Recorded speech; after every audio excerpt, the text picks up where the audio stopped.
Pode chegar junto.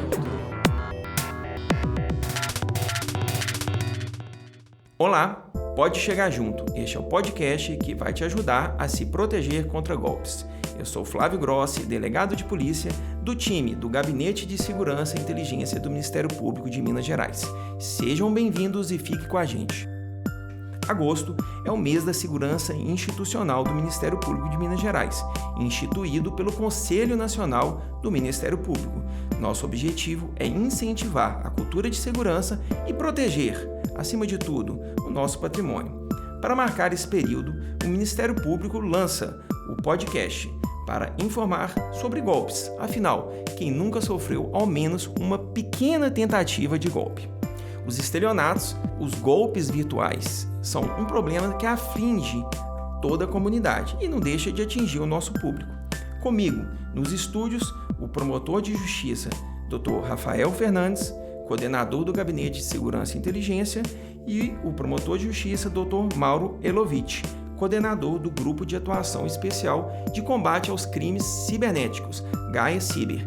Sejam bem-vindos. Bem-vindo, Dr. Rafael. Obrigado, é um prazer estar aqui com você, Dr. Flávio, com você, Dr. Mauro, para conversar sobre esse tema tão importante. Bem-vindo. É uma alegria receber também o senhor Dr. Mauro Elovitch. Olá, parabéns aí pela iniciativa. Muito bom a gente poder tratar esse assunto tão relevante. Vamos começar com o senhor, Dr. Rafael, falando um pouquinho do básico para o nosso público entender o que é um golpe, bem do início, da essência do golpe. O que é um golpe? Ok, a gente pode associar golpe ao termo fraude, né? E também ao tipo penal de estelionato, ao crime de estelionato, que é quando o criminoso obtém para si, né, mediante um ardil, mediante um artifício, né, que engana a vítima, ele obtém para si uma vantagem econômica em prejuízo, né, dessa pessoa que é passada para trás. A gente consegue observar em outros países, em outras culturas, essa mesma formação de golpe, essa mesma legislação, essa mesma incriminação do golpe? Sim, o estelionato, né, o golpe, ele é um problema, né, mundial, é um crime que ocorre mundialmente e sobretudo hoje, né, em que a população vive de forma digital, né, os criminosos pegaram carona nessas novas tecnologias e hoje o estelionato, né, o golpe, ele migrou para a esfera online. Né? Os golpes hoje são majoritariamente praticados de forma virtual no mundo todo e essa é a nova pandemia. Doutor Mauro, explica para a gente como surgiram os golpes virtuais ou como eles evoluíram. Né? A existência já é até antiga, mas como eles evoluíram, como aconteceu?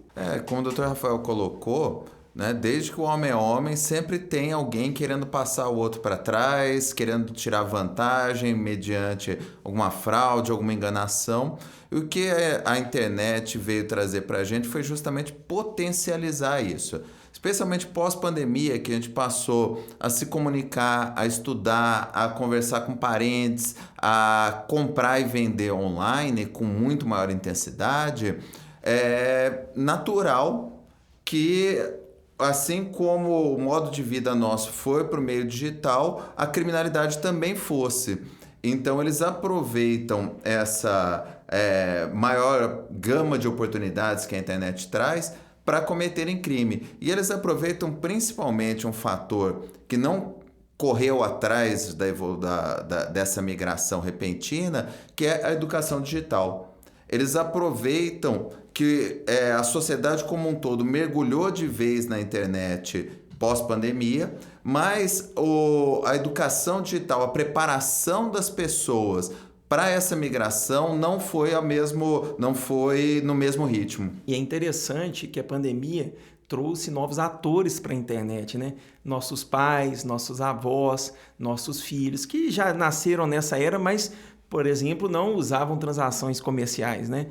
E você vê, assim como, né, os nossos filhos, as crianças, adolescentes, eles já nasceram, né, a imensa maioria deles cresce integrado com o meio digital, diferente da nossa geração, que foi tendo acesso aos poucos, eles já nascem integrados. Só que nós não estamos fazendo a nossa parte, que é prepará-los para se cuidarem, para tomarem medidas preventivas, para fazer um uso seguro da internet. Então a gente está acostumado a ensinar nossos filhos com cuidados. Olha, quando for para a rua, não fale com estranho, não compre de quem você não conhece, não passe seu endereço para qualquer um.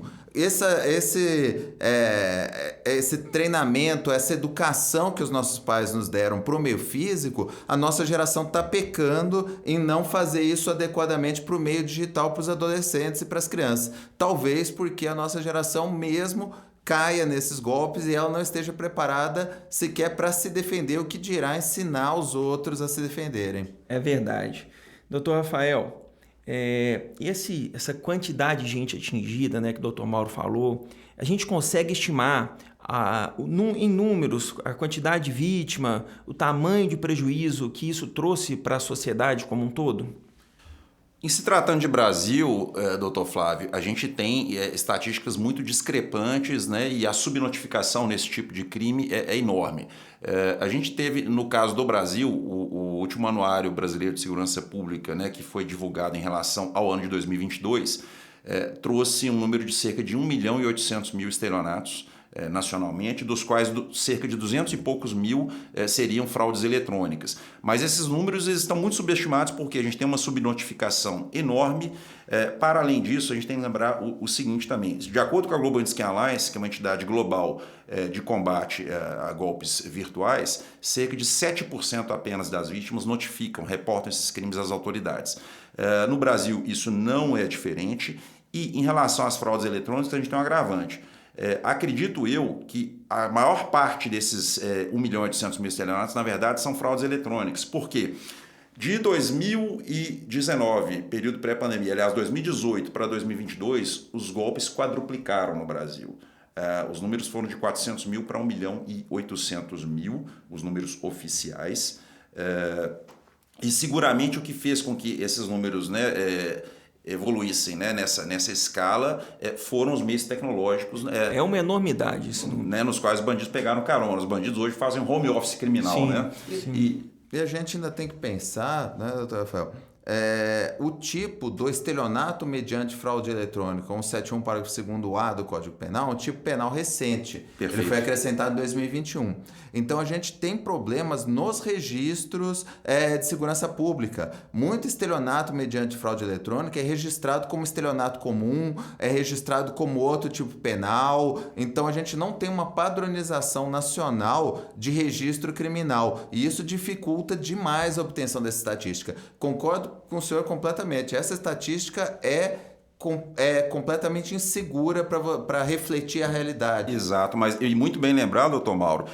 E só para a gente lembrar, 5 dos estados mais populosos do Brasil não apresentaram estatísticas sobre fraude eletrônica nesse anuário 2022. São Paulo, Rio de Janeiro, Bahia, Ceará e Rio Grande do Sul, o que distorce completamente essa estatística. Agora, em nível global, a Global Skin Alliance ela estima, de acordo com o último Global State of Scam Report deste ano, estima-se que 1/4 da população do mundo já foi vítima de algum tipo de golpe.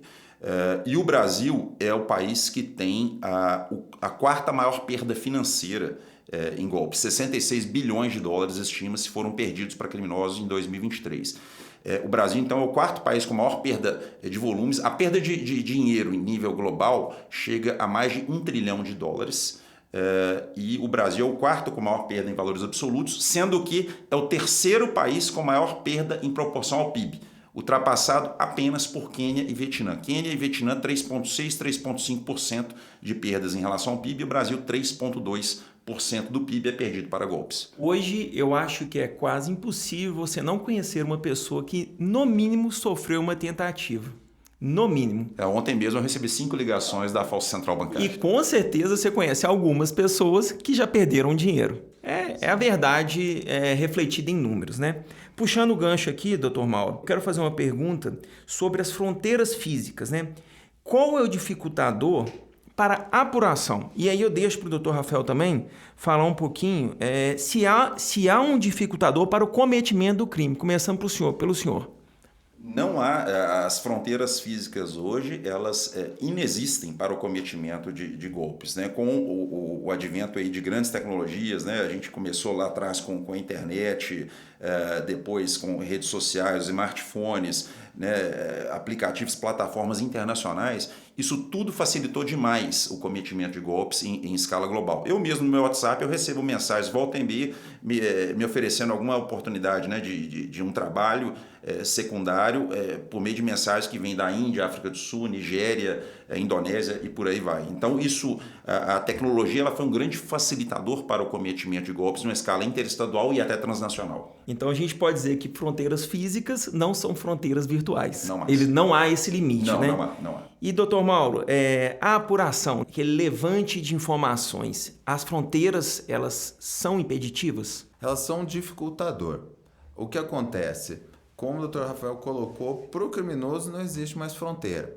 Inclusive, eles preferem cometer crimes virtuais, cibernéticos, fora da fronteira física do próprio Estado, justamente para não chamar a atenção das autoridades locais, para dificultar um cumprimento do mandado de busca e apreensão, do mandado de prisão. Então, várias organizações criminosas cibernéticas que nós investigamos no GAE Ciber estavam sediadas fora do Estado de Minas Gerais e tinham grande quantidade de vítimas dentro de Minas. E quando nós deflagramos as operações, prendemos os criminosos, a gente percebeu que eles evitavam aplicar golpes dentro do próprio estado. Eles atacavam diversos outros estados da federação e evitavam cometer crime, entre aspas, dentro de casa. A grande verdade, então, é que a fronteira é um facilitador para eles. Né? Para fins de cometimento, sim. Eles buscam vítimas de outros estados, eles habilitam contas de aplicações que nem o WhatsApp, chips de telefonia em outros estados. O valor decorrente do golpe muitas vezes é depositado num terceiro outro estado. Então, por exemplo, o criminoso está sediado no Mato Grosso, ele aplica o golpe contra vítimas de Minas Gerais e o destinatário dos valores está em Tocantins. Então, eles fazem essa triangulação para dificultar a apuração do crime, a deflagração de operações e, principalmente, a recuperação dos valores. Doutor, o senhor tocou num ponto aqui interessante, que são os grupos criminosos, né? Eles têm uma formatação, eles acompanham a sociedade, né? A evolução da sociedade também é acompanhada na formatação do crime. Explica um pouquinho para a gente, o termo técnico é muito usado, né, por nós, que é engenharia social. O que é engenharia social? A engenharia social é a exploração do fator humano. É você apurar, tem um mote em tecnologia que fala que a grande fragilidade dos sistemas de segurança cibernética é sempre o homem. Então você pode comprar o melhor software, o melhor firewall, mas se você não treinar direito quem vai operar dentro da sua empresa, ele é uma fragilidade. E o que a engenharia social faz? Ele utiliza uma história de cobertura, um chamariz, para atrair a atenção de alguma pessoa e começa, mediante essa história, a obter dados dessa pessoa, a conseguir uma amizade ou fazer com que ela clique em determinado link, e dessa maneira ele consegue aplicar golpe contra essa vítima ou obter dados relevantes dessa vítima para aplicar golpes contra terceiros ou contra empresas e instituições. A engenharia social, então, é uma lábia.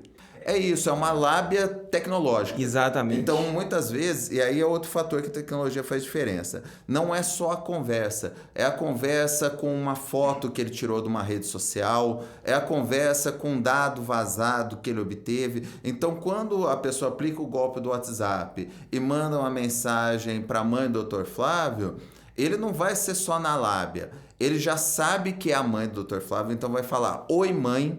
Vai pegar uma foto do Dr. Flávio na rede social ou no Google mesmo e colocar no WhatsApp para aumentar a alavancagem dessa engenharia social. Então, é a associação da lábia com a falta de cuidado de dados ou com a superexposição que nós estamos sujeitos no mundo virtual. Exatamente.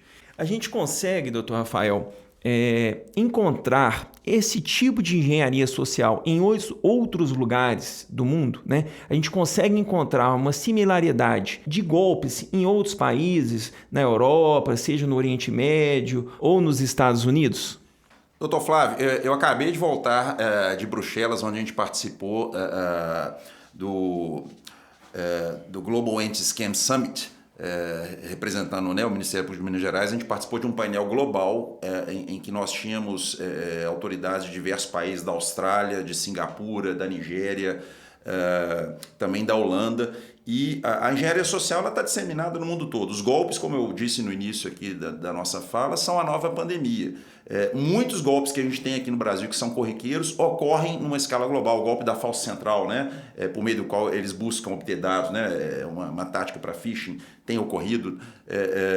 E vários outros. Esses golpes eles ocorrem hoje de uma forma globalizada. Claro que com algumas, vamos dizer, algum tempero local, alguma, né, alguma peculiaridade local, mas a grosso modo... É o incremento social daquela sociedade, mas o modelo é o mesmo.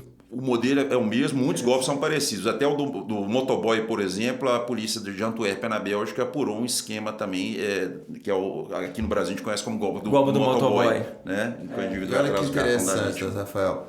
Numa operação nossa para enfrentar o chamado golpe da novinha, a hora que a gente deflagrou, apreendeu os aparelhos, fomos interrogar os investigados, eles confessaram que aplicavam golpes em vários estados do Brasil e em gente de fora, na Itália, nos Estados Unidos. E aí eu perguntava para eles, mas como vocês se viram, tal, né? Como é que... não, Google Tradutor, hoje a gente resolve tudo. O criminoso falou na cara dura pra gente. Eles pegaram carona nas novas tecnologias, né? Doutor Mauro, e esses grupos criminosos que o senhor tem essa expertise em investigar, né? Várias operações aí que a gente já conhece. Qual é a formação dele, né? Eles advêm de outros grupos, há uma divisão específica de um grupo criminoso, né? Ou de uma organização criminosa. Como é que é a formação deles? Como eles evoluíram para chegar hoje nessa pandemia que a gente tem de crimes, de golpes virtuais, né? Crimes também virtuais. Hoje em dia, é muito fácil montarem pequenas organizações criminosas para a prática de crimes cibernéticos. São crimes que eles não têm uma possibilidade de um flagrante, não identificam fisicamente o criminoso, a vítima muitas vezes não viu, não sabe quem é. Então, isso acabou gerando um conforto para esses criminosos e a possibilidade de expansão. Então, quem pegou isso no começo, aprendeu a fazer, eles agora replicam esse modelo de golpe, montando pequenas centrais todas ligadas com aquela estrutura tradicional de crime organizado, de chefia, distribuição de cargos, divisão de funções.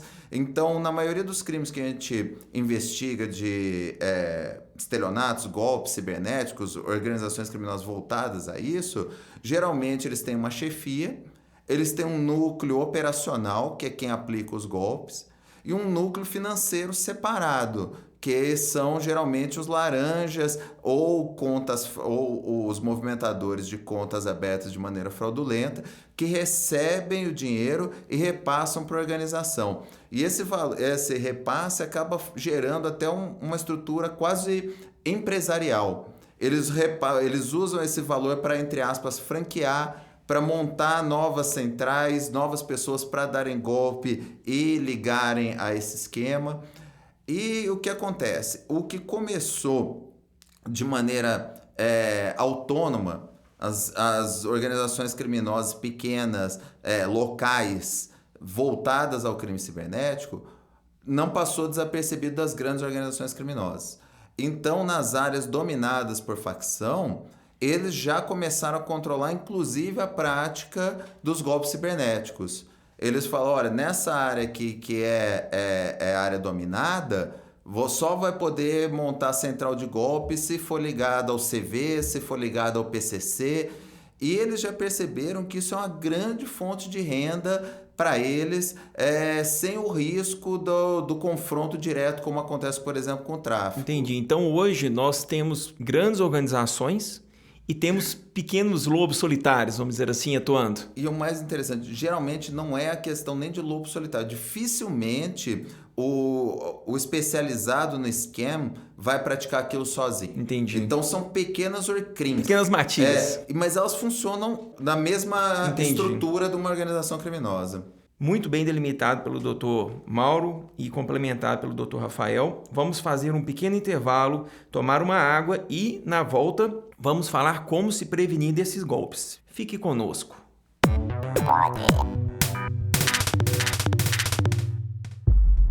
É golpe sim. Você sabe quais são os golpes mais aplicados na internet? Na série É Golpe Sim, você vai conhecer os principais atos criminosos praticados na internet e como se prevenir para não cair em nenhum desses golpes. As fraudes e estelionatos aplicados na internet estão mais sofisticados, constantes e convidativos. Isso mesmo, os criminosos estão aprimorando cada vez mais os golpes para atrair mais e mais as pessoas. Cuidado com as promoções ou prêmios de restaurante, hotel, agência de viagens, entre outros perfis que você costuma frequentar e postar em redes sociais. Esse é o principal modo de invasão de contas no Instagram e outras redes sociais. Não aceite oferta enviada por direct do Instagram, e-mail, SMS ou WhatsApp. Não clique em links e nem forneça dados para receber prêmios. Desconfie. Acesse a página da empresa e procure a promoção no site oficial ou entre em contato direto com o fornecedor pelos canais oficiais. Verifique sempre o site oficial da empresa. Não caia no golpe. Fique atento. Link falso é golpe sim. Previna-se. Não caia nesse golpe. Se você foi vítima de golpe na internet, faça uma denúncia ao Ministério Público. Ligue 127 ou acesse mpmg.mp.br. Ministério Público de Minas Gerais. Siga a gente nas redes sociais. Procure por MPMG Oficial. Para mais informações, acesse mpmg.mp.br. Rádio MP. Em todo lugar, ao seu lado.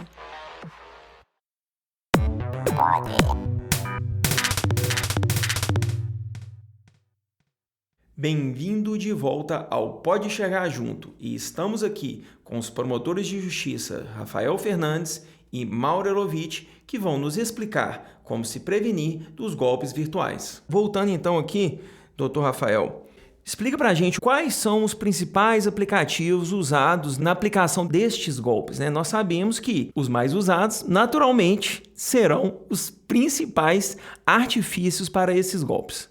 Perfeito. A grande utilização, né, de aplicativos, de ferramentas tecnológicas é um chamariz para os criminosos que ocupam esse espaço, né, de uma forma muito eficiente e utilizando-se de técnicas de engenharia social, eles conseguem aplicar golpes, né, no WhatsApp, no Instagram, também por meio de sites fraudulentos, e-mail, SMS, né, e até mesmo por ligações telefônicas, como a gente disse no caso das centrais telefônicas. Então, os golpes eles são praticados, em uma ampla gama de aplicativos, mas a gente realça aqui a questão do WhatsApp com o Instagram, e o Instagram tem uma prevalência enorme, né, no cometimento de O interessante desses aplicativos é que eles atingem toda a população, né? O Brasil é o segundo país em número de usuários de WhatsApp no mundo, ultrapassado apenas pela Índia, e em volume de dados, que são, vamos dizer, em volume de dados que são trocados por usuários de WhatsApp, o Brasil é o primeiro. Então isso dá uma ideia de como que o WhatsApp, né, tem uma utilização massiva no Brasil e acaba sendo certamente uma oportunidade muito rica também para a prática de golpes utilizando-se de engenharia social.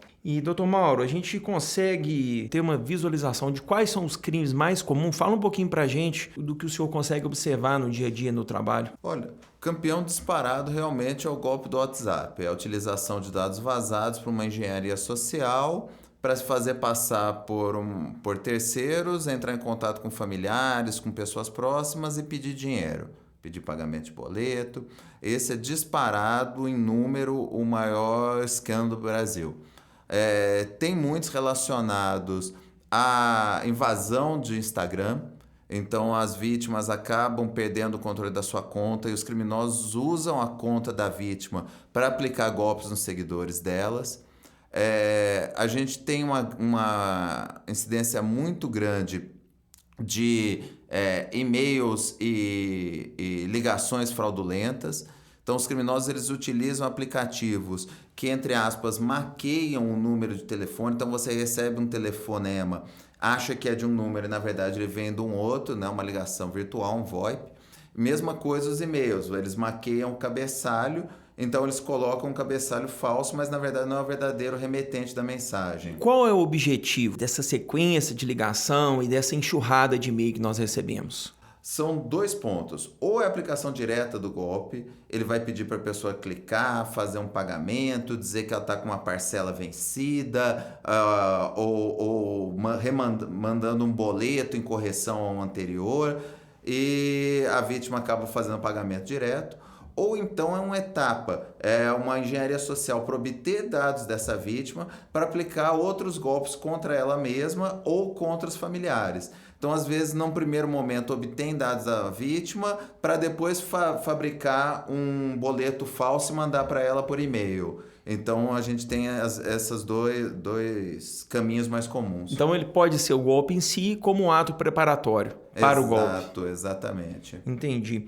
E, doutor, fala pra gente medidas gerais que podem ajudar os nossos ouvintes a se prevenir. Aquilo que serve tanto para nós, para os nossos filhos, para os nossos pais, nossos avós, que todos podem ter cuidado para não cair no golpe. Primeira coisa que a gente sempre fala, não agir por impulso. O criminoso, quando ele te ataca na internet, ele vai sempre mexer com o seu senso de urgência.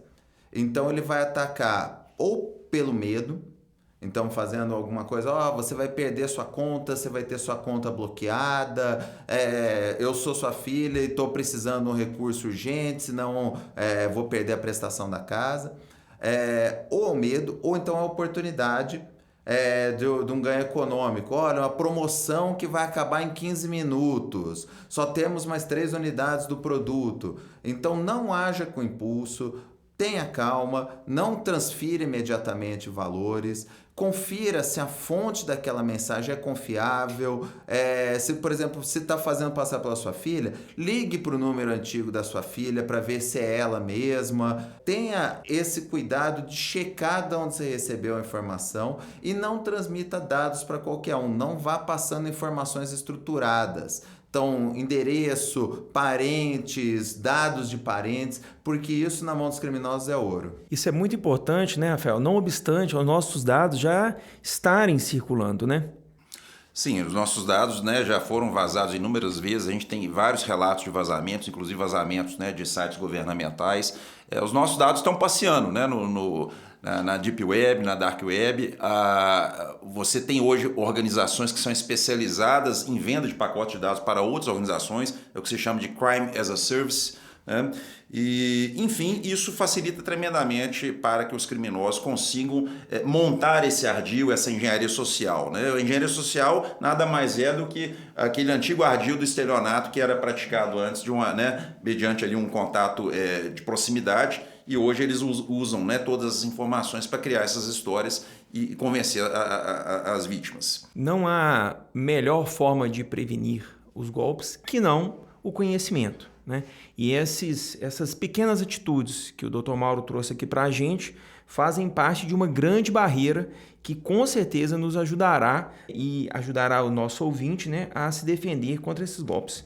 Doutor Mauro, e na pior das hipóteses, se tudo isso que a gente falou, mesmo assim, ainda aconteceu o golpe, quais são os passos que a vítima deve ter, né? De preservação de prova, de registro do boletim de ocorrência, enfim, o que o senhor recomenda de atitude para essas vítimas? A primeira coisa é não destruir prova. A pessoa, às vezes, por medo, por vergonha, vai tentar bloquear o número do criminoso e apagar os dados, isso não vai adiantar. O criminoso já vai ter capturado, já vai ter usado isso lá na outra ponta.